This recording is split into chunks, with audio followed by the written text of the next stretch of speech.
Hello everyone, welcome back to my channel পৌশালীর রান্নাঘরে সবাইকে স্বাগত। আমার আজকের রেসিপি ডিমের তেলানি। দেখো, কড়াইটা আমি গ্যাসে বসিয়ে দিয়েছি। কড়াই আমার গরম হয়ে গেছে। এবার আমি কড়াইতে তেল দিয়ে দেবো। ডিমের তেলানি করতে শুধু ডিম দিয়েই করতে হয়, আলু দেয় না। কিন্তু ওই যে আমার কর্তার ইচ্ছায় কর্ম, কর্তার আবার আলু না দিলে ভালো লাগবে না খেতে, তাই বাধ্য হয়ে আমাকে দিতে হয় আলু। তোমাদের দাদার তো আলু ছাড়া চলে না, যে কোনো ঝোল টোল আলু দিতেই হবে, ওই জন্য বাধ্য হয়ে আলু দিয়েই করতে হবে। দেখো, আলু আমি সেদ্ধ করে রেখেছি। এটাকে এবার তেলে আমি ভেজে নেব। প্রথমে এই যে তেলটা গরম হয়ে এসছে, এবার আমি আলুগুলোকে তেলে ভেজে নেব। লাল লাল করে একটু ভেজে নেব আলুগুলো। আলুগুলো ভাজার সময় এর মধ্যে সামান্য একটু নুন আর একটু হলুদ দেব। সামান্য একটু নুন দিলাম আর একটু হলুদ দিয়ে দিলাম। এবার আমি ভালো করে লাল লাল করে আলুগুলোকে ভেজে তুলে রাখবো।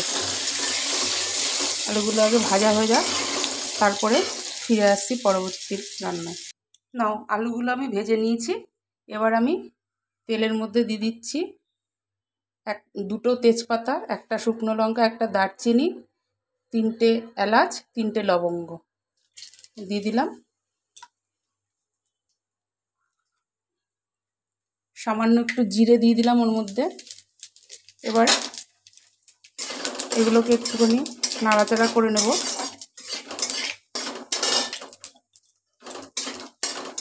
একটু নাড়াচাড়া করে নিয়ে এবার এর মধ্যে দেব সামান্য একটু পেঁয়াজ কুচি। বেশি দেবো না, সামান্য একটু পেঁয়াজ কুচি দেবো। পেঁয়াজ বাটা যেহেতু দেবো, ওই জন্য পেঁয়াজ কুচিটা অল্প একটু দিলাম, একটু টেস্টের জন্য, আলাদা একটা টেস্ট আছে এর মধ্যে। দিয়ে দিলাম। পেঁয়াজটাকে আমি একটু লাল লাল করে ভেজে নেব। লাল লাল করে একটু ভেজে নিয়ে ফিরে আসছি পরবর্তী। আচ্ছা, এবার আমি দিয়ে দিচ্ছি এই যে পেঁয়াজ বেটে রেখেছি, এই পেঁয়াজ বাটাটা দিয়ে দিচ্ছি। রসুন বাটা দিয়ে দিচ্ছি, এই যে রসুন বাটা দিয়ে দিলাম। একটু নেড়ে চেড়ে নিচ্ছি। এবার দেবো এরকম আদা বাটা, এই যে আদা বাটা দিয়ে দিলাম। এবার টমেটো বাটাটাও এর মধ্যে দিয়ে দিলাম। দিয়ে এবার একসঙ্গে আমি মশলাটাকে ভালো করে একটু কষিয়ে নেব। গ্যাসটা একটু বাড়িয়ে দিলাম, বাড়িয়ে দিয়ে মশলাটাকে ভালো করে কষিয়ে নেব। কষিয়ে নিয়ে তারপরে পরে সব গুঁড়ো মশলা দেব। একটু পরে আবার ফিরে আসছি। এবার দেখো বন্ধুরা, আমার এই মশলাটা খানিকক্ষণ নাড়া হয়ে গেছে। এবার আমি এর মধ্যে দিয়ে দিচ্ছি জিরে গুঁড়ো, ধনে গুঁড়ো, নুন,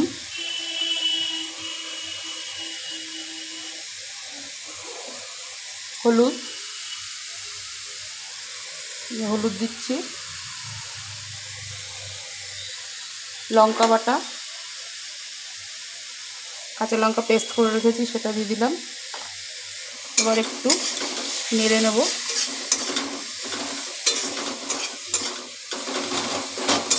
এবার এর মধ্যে দেব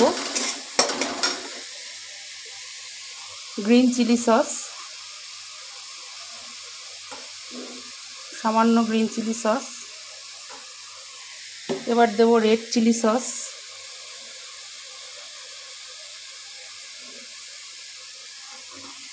এবার দেব মিষ্টিটা একটু পরে দিচ্ছি।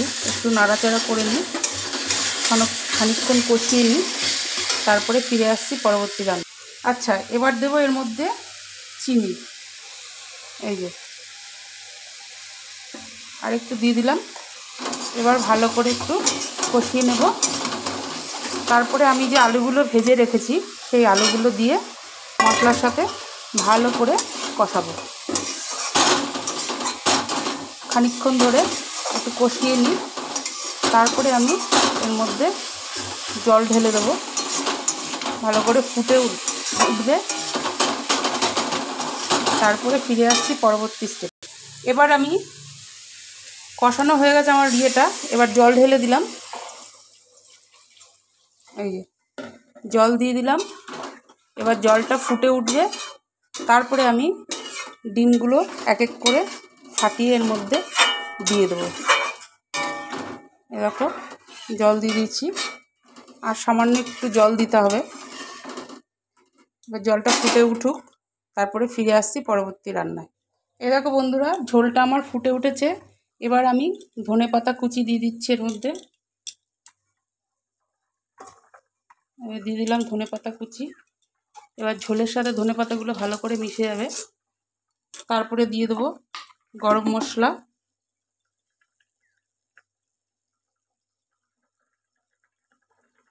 গরম মশলা গুঁড়ো দিয়ে দিলাম। এবার আমি ডিমগুলোকে একটা একটা করে ফাটিয়ে ঝোলের মধ্যে দিয়ে দেবো। ফিরে আসছি পরবর্তী স্টেপে। এরকম বন্ধুরা ডিমগুলো ফাটিয়ে আমি ঝোলের মধ্যে দিয়ে দিয়েছি। এরকম এই যে ডিমগুলো সব ফাটিয়ে ঝোলের মধ্যে এই যে দিয়ে দিয়েছি। এবার ফুটছে ঝোলের মধ্যে। এই একটা 3খানা ডিম ফাটিয়ে দিয়ে দিয়েছি। এবার আমি ঝোলটা ফুটে গেলে গ্যাসটা অফ করে দেব। আজ এই পর্যন্ত, কাল আবার নতুন কোনো ভিডিওর সাথে দেখা হবে।